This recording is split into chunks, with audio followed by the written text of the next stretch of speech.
अस्सलाम वालेकुम, कैसे हैं आप सब। आज मैं आपकी रिक्वेस्ट पे लेकर आई हूँ चिकन मैकरोनी, वेजिटेबल मैकरोनी। इतनी लजीज और मज़ेदार, इतने राज है कि इतनी आसानी से झटपट आप घर पे कैसे बना सकते हैं। यहाँ पे सबसे पहले आपने मैकरोनी लेनी है, कोई भी आप शेप ले सकते हैं, कोई ऐसा इशू नहीं है। ये 1 कप थी और इसमें 3 से 4 कप मैं इसमें पानी ऐड करके इसको जो है ना बॉयल करूँगी। और जो आपस में चिपक जाती है उसको जो है ना राज जो ये है, इसमें थोड़ा सा कुकिंग ऑयल और थोड़ा सा नमक ऐड करके इसको जो आपने कवर करके रख देना। अब इसको जो है तकरीबन 7 से 8 मिनट हो गए और ये आप गरम गरम थी, तो आप इसको इस तरीके से चेक कर सकते हैं। ये नरम हुई है तो ये मतलब डन है, इसको आप निकाल दें।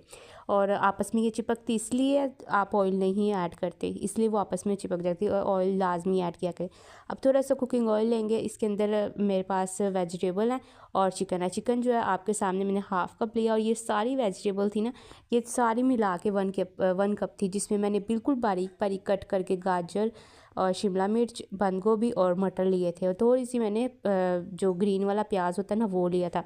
अब सिरका, सोया सॉस और चिली सॉस ये ऐड किया मैंने इसके अंदर, और इसकी अब आपने थोड़ी सी इसको कुक करना है। और इस जब आपको लगे कि काफ़ी हद तक कुक हो गया, तो फिर इसके अंदर अभी सॉस होनी चाहिए लाजमी, ठीक है। फिर इसके अंदर आपने ये मैकरोनी ऐड कर दी है जो बॉयल है, और आपके सामने भी कितनी खिली खिली है। थोड़ा सा नमक और थोड़ी सी काली मिर्च का पाउडर ऐड करेंगे और इसको थोड़ा सा मज़ीद कुक करेंगे, ठीक है। आपने कुछ भी बनाना हो, कुछ भी सर्च करना हो, तो आप मेरा नाम लाजमी लिखा करें, शेफ़ महवी जी, शेफ़ लाडो जी, तो वो सारी रेसिपीज़ आपको आसान मिल जाएंगी। अब ये केचप, मेयोनीज़ और चिली केचप है, इसको जितनी चाहें आप इसमें ऐड करें, इसको इंजॉय करें और इस हल्का से मिक्सअप इसको सर्व करें। तो माशाल्लाह अल्हम्दुलिल्लाह, अल्लाह पाक से ज़िंदगी सेहत तंदुरुस्ती दे, कमाने वालों की, पकाने वालों की, खाने वालों की। और कुकिंग करते करते चम्मच जो है मेरा कढ़ाई में चला गया था, ये किस किस ने नोट किया मुझे कमेंट में बताएं।